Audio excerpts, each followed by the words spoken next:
right, everybody, welcome back to the Fearcast. This is the podcast dedicated to OCD, anxiety spectrum disorders, and getting your life back. I'm your host, Kevin Foss, and I'm a licensed clinician specializing in the treatment of OCD and anxiety spectrum disorders, and all to the purpose of finding a better way to live with it, around it, in spite of it, all of those things. So thank you all for joining me today. So typically this is a question and answer based podcast where you can go over to fearcastpodcast.com, click on the submit a question link. You can also send me a shared Google Drive to your audio file so you can record your voice and send it over, send a linked file to the shared Google Drive. Send it over to through the website, or you can even send it over at Instagram. I'm Fearcast Podcast over there. But if you send it through the website, I will read it and put it up on a future episode. If you send an audio, it will cut the line and likely be answered on that next episode. So as a tip, if anybody's wanted their question answered in post haste.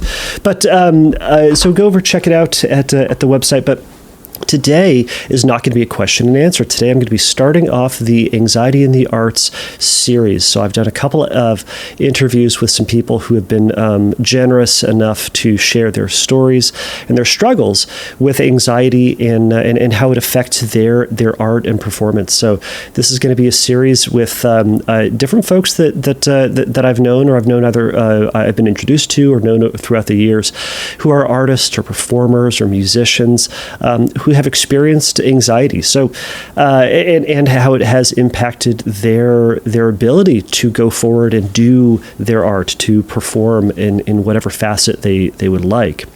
What I've been fascinated by these conversations is the various ways that people have found to make it work, to be able to face their fears, to be able to get on with their career in some facet. Now, something about this series is that I'm not interviewing folks who are purely on the tail end, meaning that are, quote, fixed or are, have overcome their anxiety, they don't experience it, and they're living wild and free. Some people are still struggling with it. Some people are finding, or maybe they're in the middle of it and they're still finding ways that are working, but still having some struggles from time to time. I wanted to put these stories out there because people are both, right? We're in the middle of things, we're overcoming things, and we're still at the front end of things.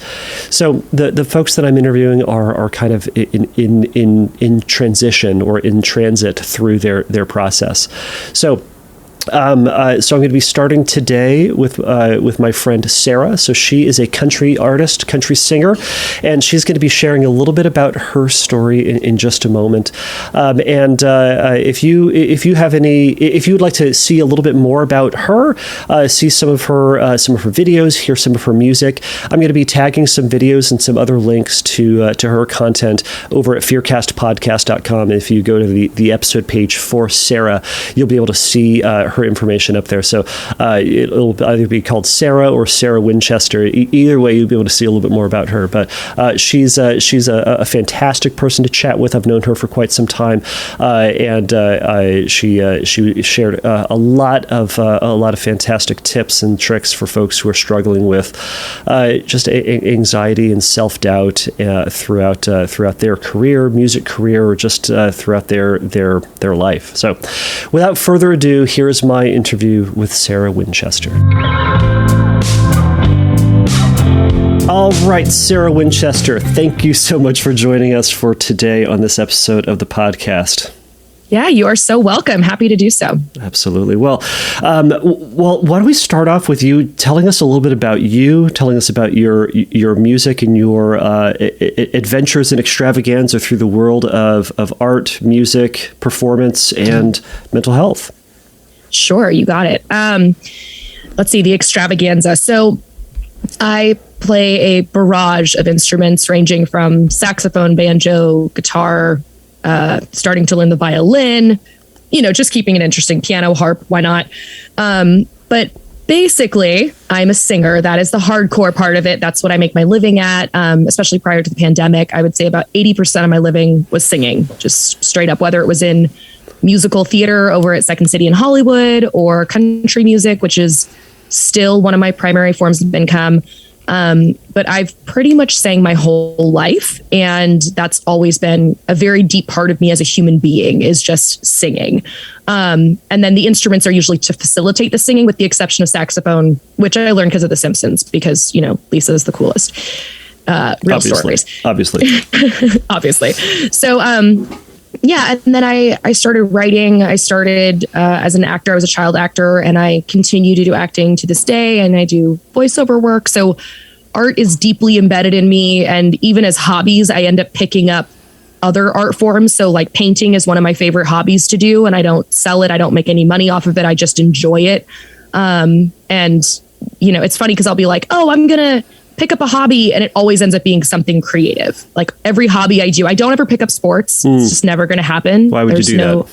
There's no golf clubs in my life, but let me tell you, I can embroidery, I can crochet, I can cross stitch, anything that makes something. I'm like, oh yeah, I want to learn. How do I do this?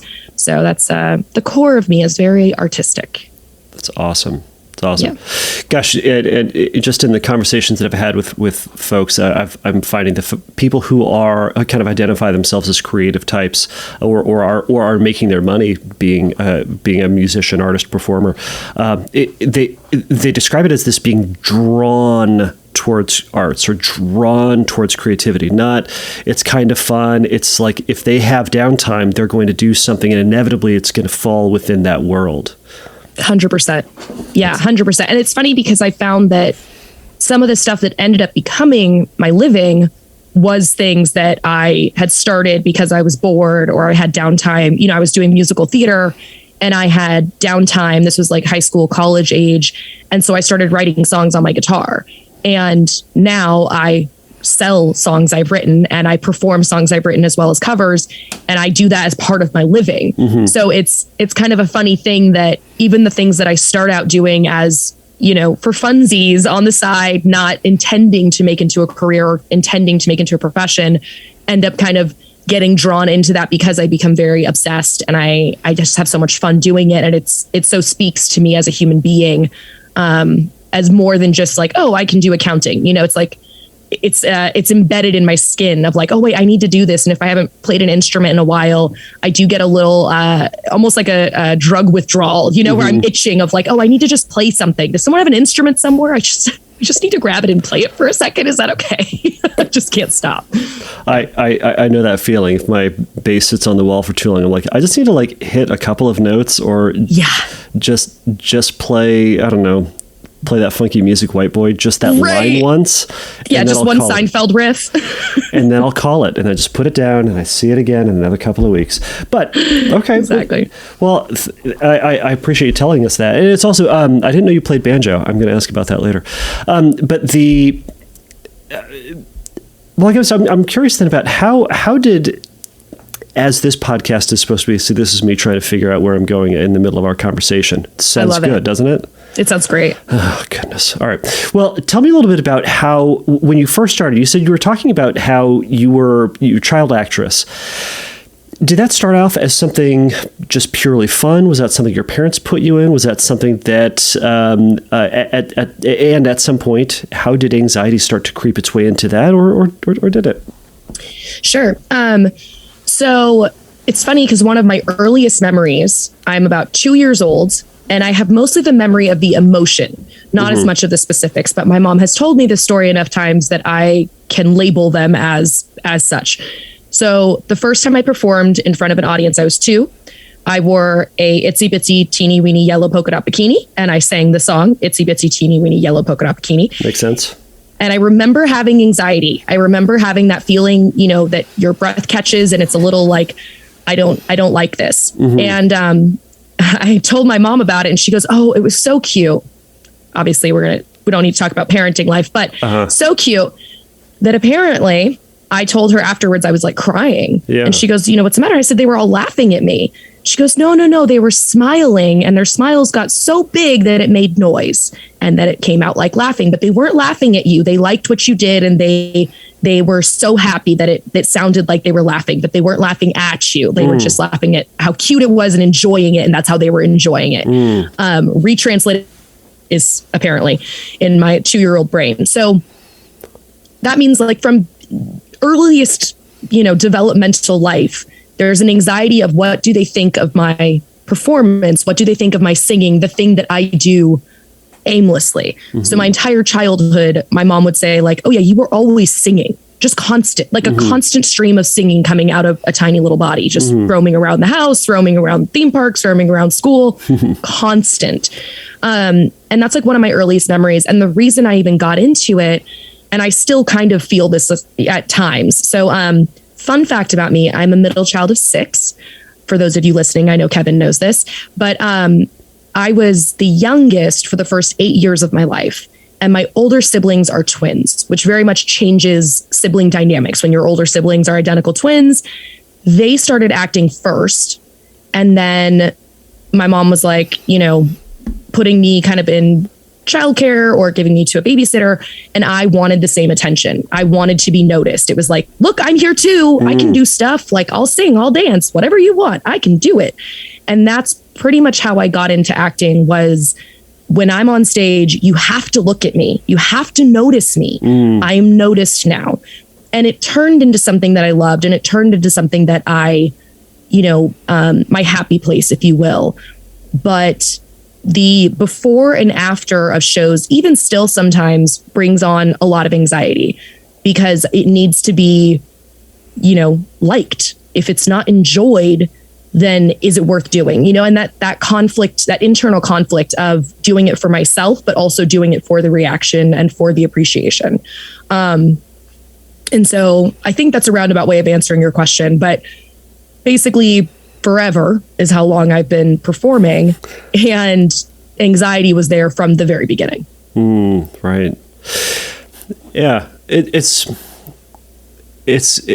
interesting that at what point did it start to become more concretized into that idea that the art or your performing needs to be appreciated from their end, as opposed to a performance because of something that you genuinely wanted to do or that was coming from you as an expression?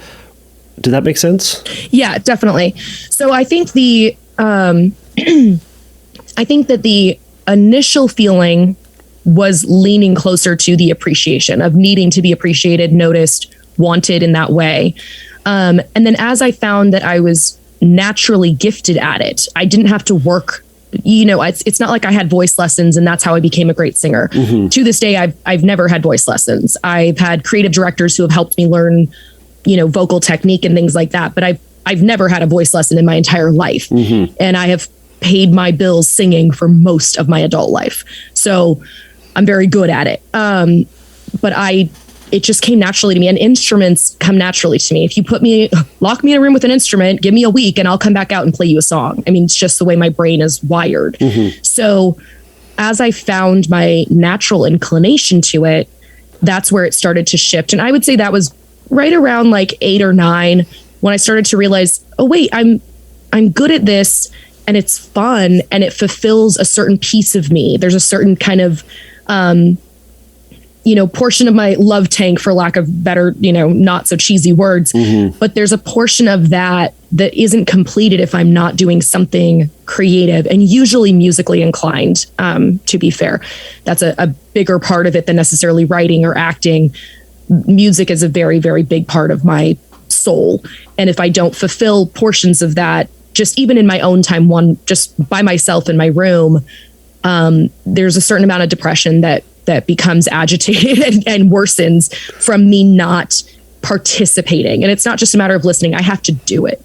Like actually get out my guitar and play something, or get out my piano and play something, or sing along to something and find a harmony part that I really like, and then go out and figure out what key is this in, and really wrap my brain around almost the mathematics of it to really mm-hmm. absorb it. And I think right around 8 or 9 was when I started to realize, like, oh, this actually feeds my soul. This is actually good for me, not just, fulfills the need to be noticed or the need to be, have an identity outside of the twins' little sister, or outside of, the youngest girl in the family or whatever. Mm-hmm. Right. Kind of when you started to then take that on for yourself as something that you liked independently. But it sounds like then from 2 to 6, It was, I'm carving out a space for myself in this space that has been set out as where people can be noticed. Yeah, absolutely. Yeah. Well, and it was basically a cause and effect. If I step on stage and I sing a solo, then you guys notice me. That's how I get that thing I want.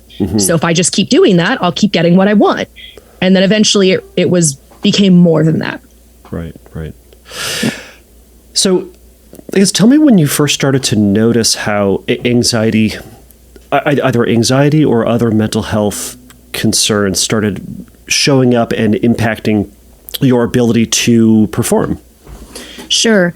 I would say it's a never-ending process to, I'm currently in therapy on a regular basis. I love therapy, highly recommend y'all. But we're okay. Yeah, right. But I think that it's almost like the more you know about it, the more you realize how long it's been there. And so for me, right around junior high school was when I started writing music, and it became a very easy way for me to journal. So when I was feeling anxious, even about life, so I was feeling anxious about dating relationships or feeling anxious about friendships or just anything under the sun, if I could sit and write a song about it, usually, and I don't even really know if I'm explaining this in a way that is absorbable for all audiences. I know that's not a word, but I'm going to use it. Audience is a word. Okay, great. Is as soon as the song sounded good, I would stop, look at what I'd wrote and go, oh, that's actually how I feel. So if I was just writing it to be like, oh, this rhymes or this sounds good or this will be fun or this idea, concept, whatever. As soon as it rang true, it gave that goosebump feel of oh, this is good. There's something good in this song. I could take a step back and read it. And so it was my own self-analysis of where, what am I anxious about? What am I stressed out about? What am I depressed about? I have depression, I have ADHD, and I have anxiety. So those are my fun favorite mental illnesses that I keep in my bag at all times, just in case.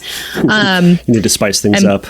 Right, exactly. And by that, I mean, I am actually officially diagnosed with all of those things and have medication for most of them. So the ability to pinpoint and detangle kind of all of these different feelings. I wasn't diagnosed with ADHD until I was 30. So for the first 30 years of my life, it's a very messy thing to figure out, why am I doing this behavior? Or why do I feel the need to drink? Or why do I feel the need to talk over everyone around me? Why do I feel the need? Many things which are very clear symptoms of ADHD, but why do I feel the need to do this? My art allowed me to find where the cause of the feeling, what's the core of that feeling? Was the core of the feeling that I want to be loved and I'm not feeling loved? Is the core of the feeling that I'm concerned about my future and I'm applying to colleges and I don't know what college I'm supposed to go to? And then I'll get to the bridge and it's oh, I'm trying to choose a college that will make my parents happy and not me happy. Oh, okay, that's where I'm at. And I even have a song that's out right now. You could listen to it on Spotify, but it's called Get Gone. And literally the bridge, if you listen to the lyrics at their core true value, are literally me saying, I'll kiss my mother on the cheek and hope she's happy for me. I'll give my daddy a big bear hug and hope it's filled with love. It's this feeling of, I want, in the next lyric is, I want to make them proud, show them I'm enough. It's I want to be living for myself, but I also want to make sure I'm loving my parents and I'm loving them from my core and not as an obligation. It's complicated and weird as that is. I don't know if that makes sense, but for me, my art has allowed me to detangle, to clear, to get to the thesis statement of what I'm really concerned about and where my anxiety is rooted in. Is it rooted in parental relationship? Is it rooted in my loneliness? Is it rooted in my religion? Where is this current feeling of anxiety coming from? And my art allows me to kind of sift and sort and go there. That's what I need. That's what I need to look at. That's what I need to re-examine to try to reduce the panic attacks, reduce the needing my inhaler and all that good stuff. That's where that lives.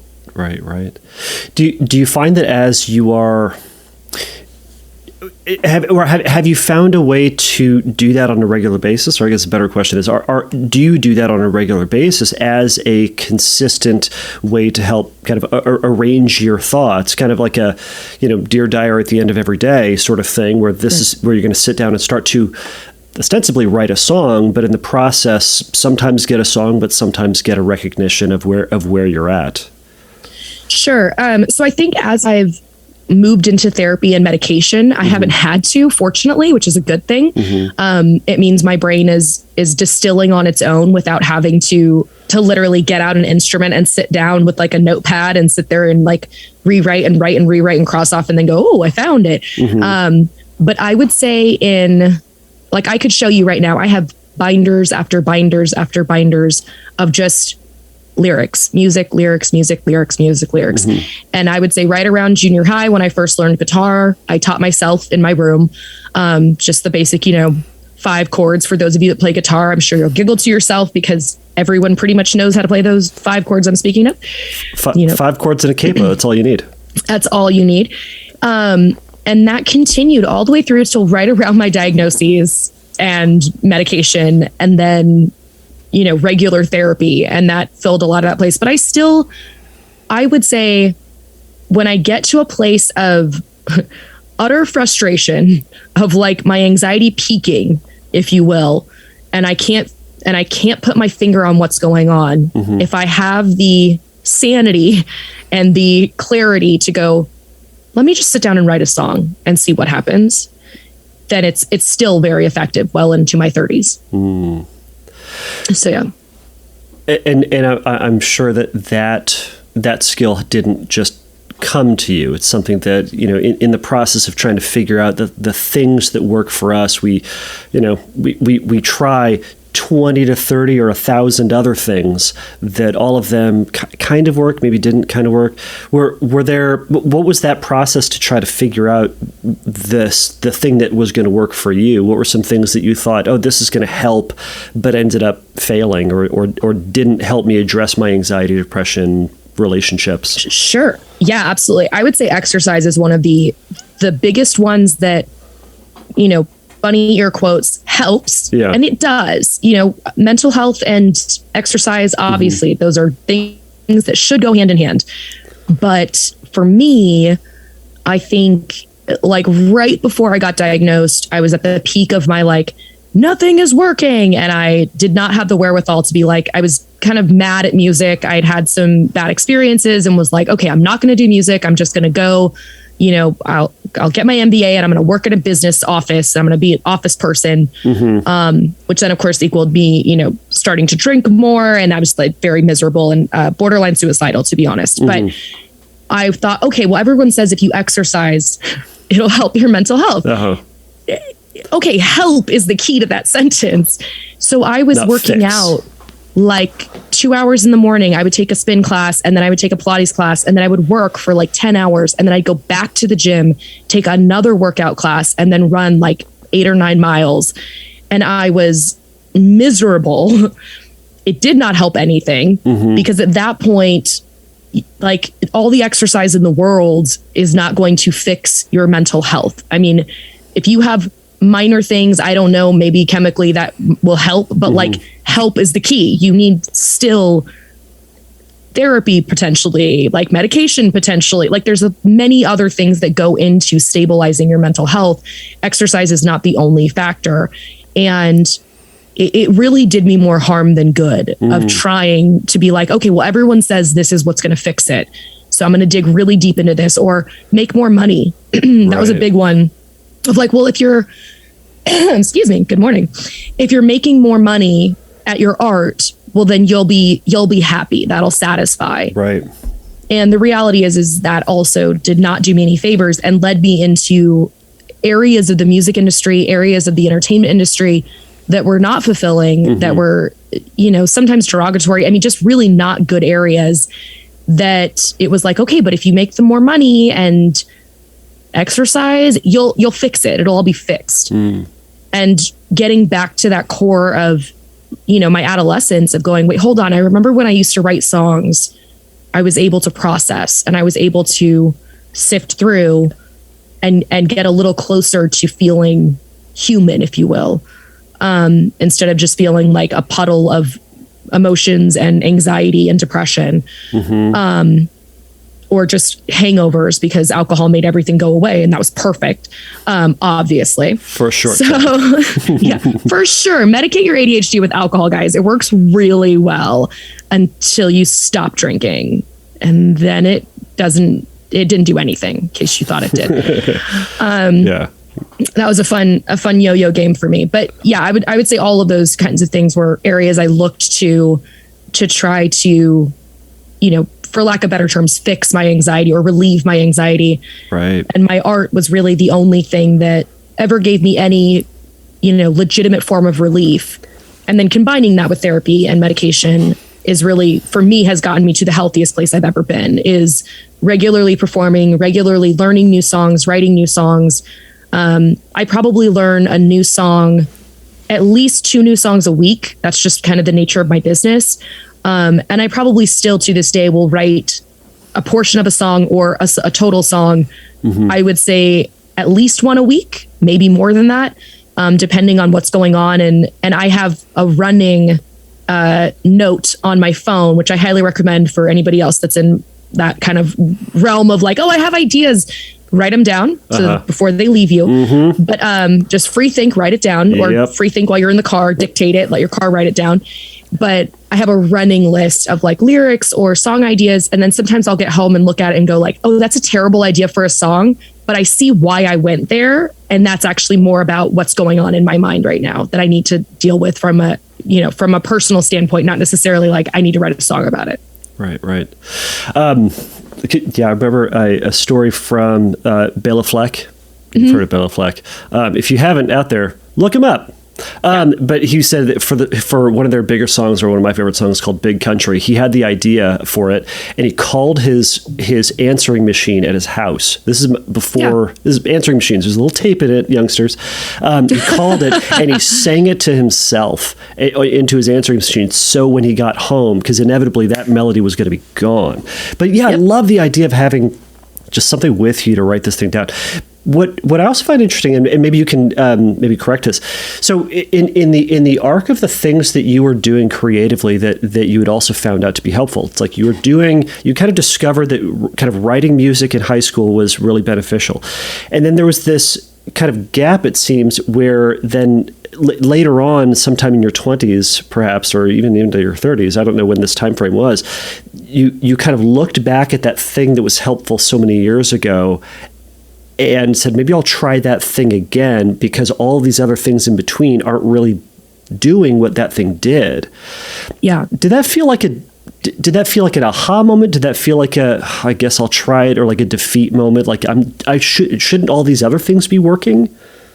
Yeah. I guess yes to all of the above. Okay. So yeah, that would be right around my, so I was doing the songwriting and all of that, I would say well into my early 20s. And then when life had a few too many traumas, had a few too many things, and my brain could no longer make wise choices, for lack of better terms. When I first started getting on medication, so right around my late 20s, so there's probably like an 8-year gap in here where I wasn't really writing and I was trying all these other things and nothing was working. And then right at the very, very end of my 20s, early 30s, when I started taking medication, that's when some of the fog started to clear. And that's when I don't know if I'd say aha moment, more of, well, I'll try anything. And more like a vague recollection. Like there was something over there, there's something in that area that worked or did something for me. I think ultimately it was, as the fog was clearing, my desperation to get back to when I most felt like myself, when my mental, different elements of it were not so woven into me, when the traumas of my adult life were not so woven into me that my identity was lost. Of like, well, like, who was I when I was a kid and I didn't have all these other things, going on to kind of fog who I am, when I was still creative without any, creative for the sake of being creative because I loved it, or writing songs because it meant something for me, not necessarily of what I'm going to do with the song at the end.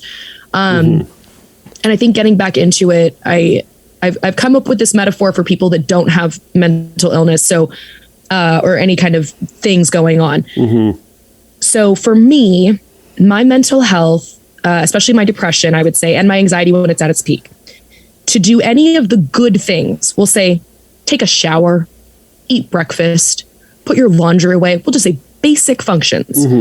When I'm at my worst, my brain equates that with putting your hand on a hot stove. It's like, don't do it. No. I promise. Don't do any of that. It's a bad idea.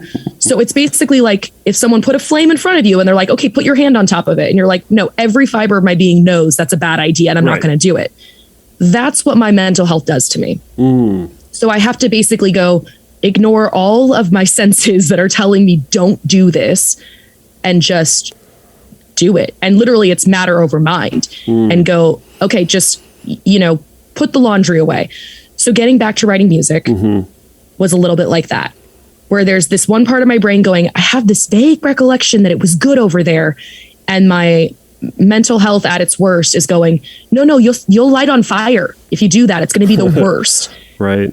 And then I start doing it and I'm like, hey, you're a liar. Yeah. You tricked me again. You tricky little jerk.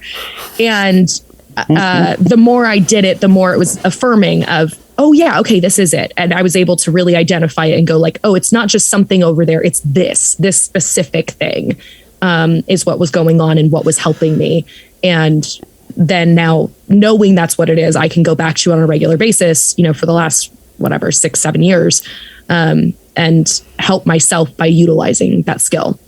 How have you learned to discern those two voices? I know we're kind of getting, we're trying to concretize this very abstract idea, but Sure. like, how do you discern between those two voices where it's, a lot of people will say, well, I follow my intuition, but Sure. that intuition sometimes sounds a lot like the anxious voice or our depression voice.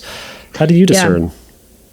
I think for me, it's lean into logic. Okay. So if my brain is telling me, if you put this laundry away, it's going to take so much time and then you won't have time to do anything else. And it starts going on this like ramble list. And then I go, is there anything to this?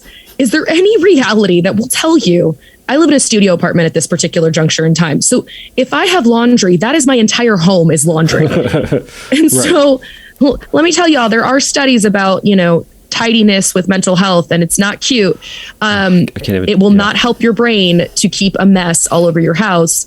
And that's more of a recent learn for me was like, oh, if my house is going, to absolute shit, it's because my mental health is digressing and I need to look at that. Like, oh, okay, these actually go down the same, these are holding hand in hand down a path of like, oh, we should look. Yeah. So, I think for me, it's logic. Like, logically, is there any reason to not do your dishes?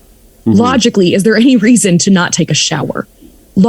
Put some logic into it. And if there's nothing that logically tells you that's a good idea. And as much as this is a gift and curse, the internet is such a problematic area. But I will say my favorite thing is to Google things together and go like, messy room, ADHD.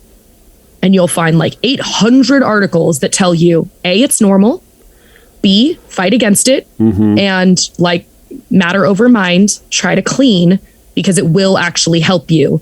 And sometimes they even have tips and lists and things like that. So I know for me, if it's like anxiety and nausea, what a weird thing to Google. But for me, I was able to find some things that were like, yeah, try doing these some breathing exercises and here's some helpful things to try, and then bringing it up to my therapist and going, hey, I noticed I feel nauseous on this day and I think it's my anxiety because I'm starting to get panic attacks. What can I be doing? And let my professional therapist, who I've had for 6 years, work with me through it. But I think that's the best way to detangle the mental health voice from reality and your, quote unquote gut intuition. Your gut intuition is a feeling, and feelings unfortunately can be manipulative even for yourself. Like my own feelings manipulate me. And that's, knowing, having a professional looking at the logic of it. Those are good ways to go, okay, yeah, no, that's not true. That's what we call a lie.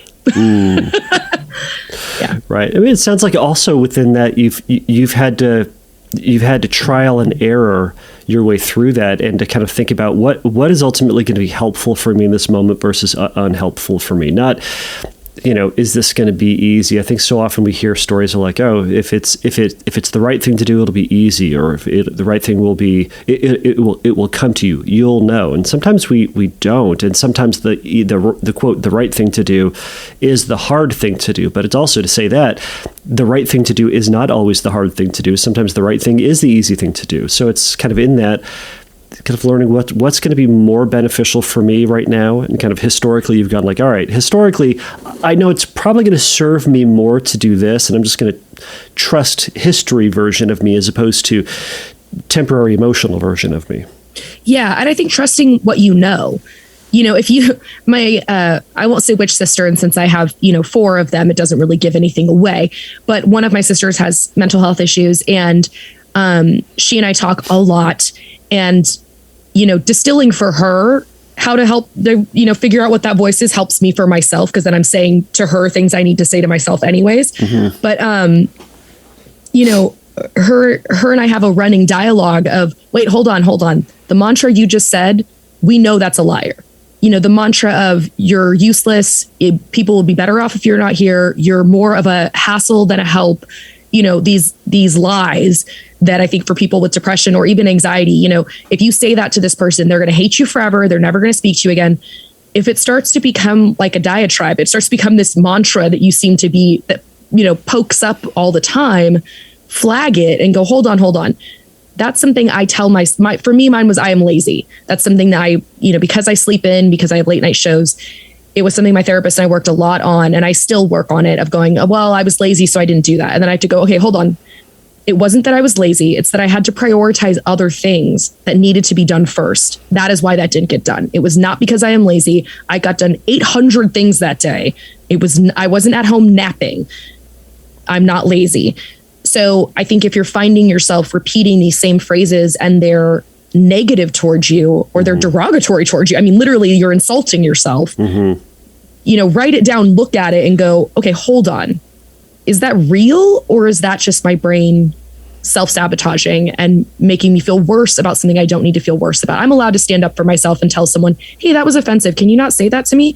And if they don't like it, you're allowed to just say, okay, great. Then we're not going to be good friends. Fine. No problem. New boundaries. Like, these are normal things. So I think also like knowing your own patterns, like what you were saying of for yourself. If I know I usually go, don't do the laundry. It'll take 800 years. You'll be an old lady with the gray hair and it'll still be there.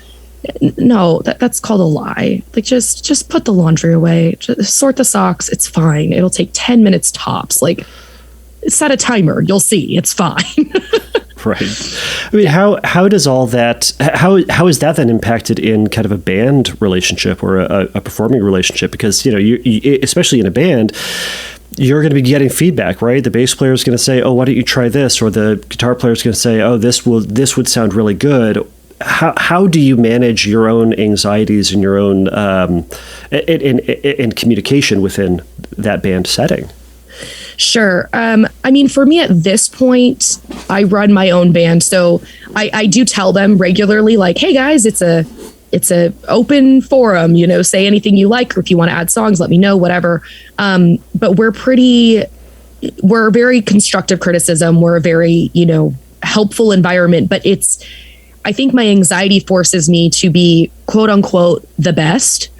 And so I will recognize I messed something up long before my band does, or I will recognize, I think it would be better if that walk down was done. I think that's a beat early. Or, hey, do you think I'm coming in early here? Should I move? Would it be better? Or, hey, do you think you could do a double solo? I think you could. So because I'm in charge, I tend to nitpick long before anybody else does. And so I think in a communication of my anxiety, it's sometimes the gift is the gigs I have last minute that I don't have the time to really sit and prepare because it forces me to go out on stage and affirm the fact that I know what I'm doing. I've worked very hard to be able to do what I do. And I don't actually need to sit there and beat myself up leading into the gig, like to make sure I'm ready. Because the reality is most of the gigs I do, I was ready the day I booked the gig. You know, this was not something I needed to, I'm not lying to get my way there. I'm not faking it till I make it. Like, no, I am 100% ready for this job. So I think for my anxiety, those sometimes, even though they're more upsetting, because you're like, oh no, I don't have time to like practice every single one of these songs. I have 4 hours worth of music and 3 days, and I just don't have time to sit down through all of these songs and make sure my keys are right and make sure my, you know, everything is perfect. Those are kind of the gift, because then you get to the gig and you're like, well, let's see what happens. And I, over time, and I don't know when this started, I'm going to guess college, but I started kind of having this thing for myself. I am very rarely anxious on stage. It's so rare. Usually it's like if there's a new song that I don't feel like 100% about, I might have a tinge of anxiety. Yeah. But my rule is always, once you're on stage, it's going to be what it's going to be. You're done. There's no more time to go listen to it one more time. You're done. It is what it is. So just embrace it. Figure out, for me, I have my own little tricks and shortcuts. If I forget a lyric or if I forget where something goes, how to kind of fix it on the spot. But so it's very rare for in the moment of performing that I have any kind of anxiety, depression, any of it. My ADHD sometimes I am thinking about what I want to eat after the gig. That's fair. I'm multitasking. That makes sense. Yeah. But before the gig is where my anxiety is the worst, because I can think through the 8,000 ways it could go horribly awry, everything ranging from forgetting a lyric to, you know, the building getting set on fire. I mean, the range is wide of all the things I get anxious about. Right. But as I manage my expectations going in, if it's events I've done before and I go, okay, well, what's the worst that's going to happen at the branding iron? You know, it's going to be fine. I know we've had someone have a heart attack on the dance floor while performing. It was fine. That person lived. It was good.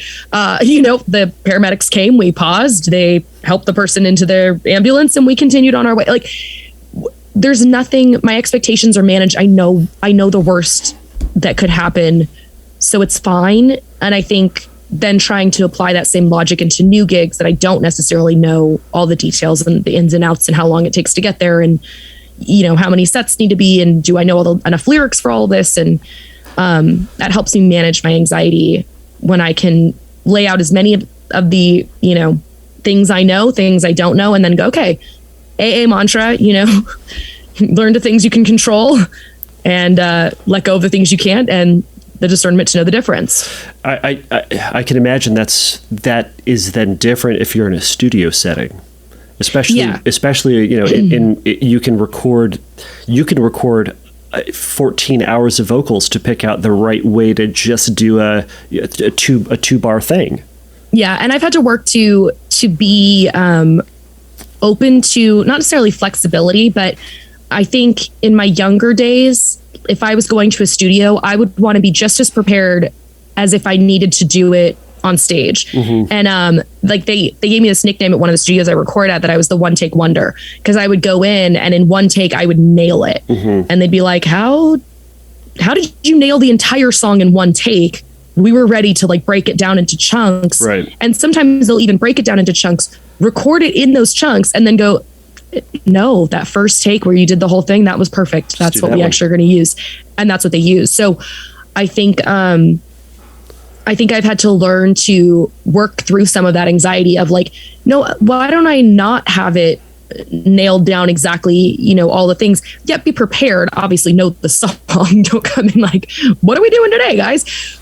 But be open to new licks to come in, new ad libs to try, new, you know, harmonies to try. Be open to trying something new versus being so over prepared that it's like, well, I won't screw up and they'll let me do it again. You know, they'll ask me back. I'll get to keep doing it if I'm perfect.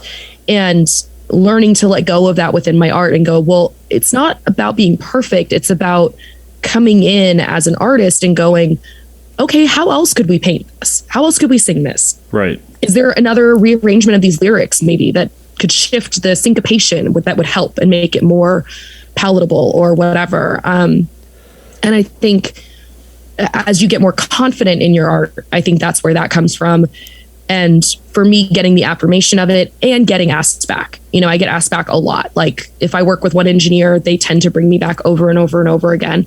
And I'm grateful for that, because it relieves some of that anxiety of like, well, hold on. Again, logic first. Logically, this person has brought me back 8 times. What is the likelihood that they don't like me? Right. What's the likelihood they don't like what I do? What's the likelihood they think I suck at my job? Right. Yeah, you're playing back your experience. Yes, and playing back the pattern of yeah, exactly. Of like, well, they keep bringing me back. Logic would tell me they like me, they want me here, they like what I do, and that's why they keep asking me. So why don't I just go in knowing that versus going in like, I'm just gonna try to sing it for you real quick, and hopefully you'll like what I thought of.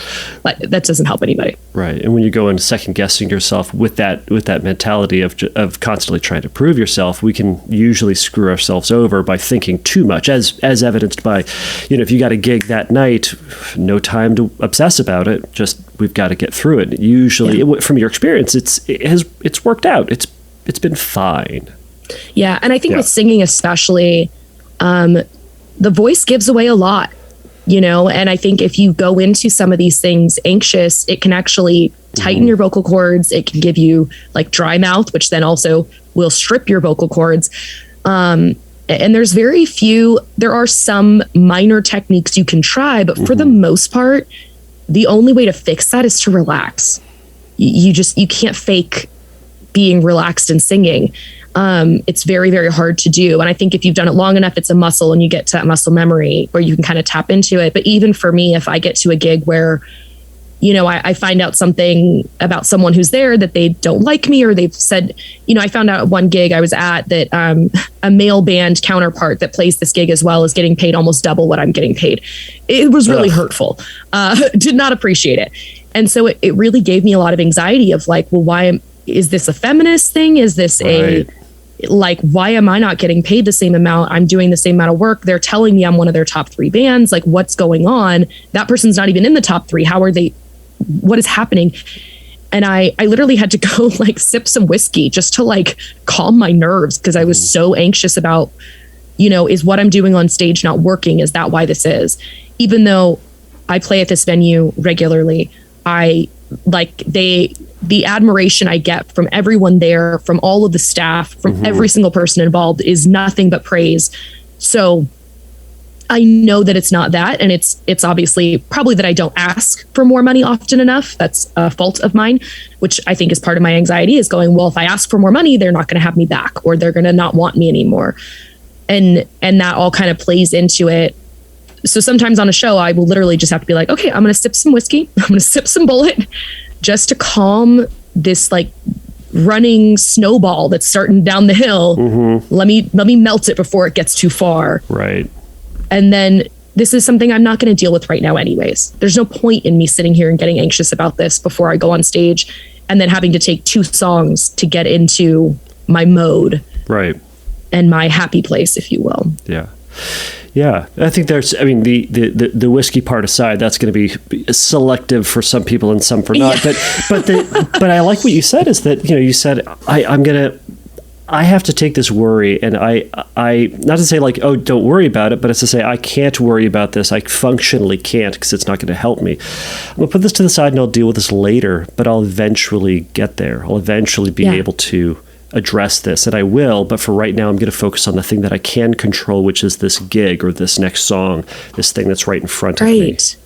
Absolutely. And I think too, it like as a live performer, I think that the most fun you'll ever have, and I will speak for the all, the most fun you'll ever have is if you are right there, just right there. You're not thinking about, okay, I'm going to have to email this person and I'm going to have to deal with that. And I can't believe that person did that. This past future back and forth that I think as human beings, and especially people with anxiety, tend to do, where we're constantly replaying what's already happened. And then we're practice playing what's going to happen, even though we have no idea. And that loop, I think the most fun we can have is to just be present in it and go, I can't do anything about either sides of that. I can't do anything about what's already happened right now. I can't do anything about what I need to do. There's nothing can be done except this performance right now. This song we're singing right now. This is all that I can handle and deal with and do. I can't get out my laptop and work on that while I'm performing. That's not how live performance works. So just accept that. And there's something so freeing when you're like, hold on. And I do this for myself, put my brain in check and go, hold on. I am on a stage. I am playing a banjo. I'm singing. I've got my amazing band who I love. They're playing with me. They're supporting me. I've got these incredible fans who are either dancing or singing along or clapping along. This is it. This is what I'm working for. Why am I booking all these gigs if I'm not going to enjoy this? This is the fun part. Right. Everything else I could leave to someone else happily. This is what I'm working towards. So let me just enjoy this 1 hour or this hour and a half or whatever it is. And the rest is it's gonna deal as it needs to. And that just needs to be what it is. And I think for anyone with anxiety, the better you can try to work to turn that off or compartmentalize it for the time being and go, let me table this. Right. Because right now is right now. That's it. Right. Well, also, I know in the sake of time, unfortunately, I have to release you back to the wild here. But I would love to chat more. We ought to just chat more. Yes, agreed. Well, all right. Well, Sarah, thank you so much. If for anybody listening, I'm going to post some videos of her and her band, so you can check that out over at fearcastpodcast.com. But again, Sarah Winchester, thank you so much for joining us. Yeah, I got it. All right, everybody. Thank you so much for making it through that episode. So if you have any other follow-up questions for Sarah Winchester or would like to have her on to chat a little bit about something else, a little bit more detail about something that she had mentioned, you can go over to fearcastpodcast.com and go to the Submit a Question link, and you can ask your question there. And I'm sure Sarah would be more than generous or more than happy to come back on to share some of her further insights. So please remember, everybody, that the Fearcast is not a substitute for psychotherapy. If you have questions about treatment, you can go over to fearcastpodcast.com and you can click on the Find Help link or Get Help link, and there'll be some information for you there. So everybody, please remember, until next time, take a risk, challenge yourself, and don't take your brain too seriously. Bye.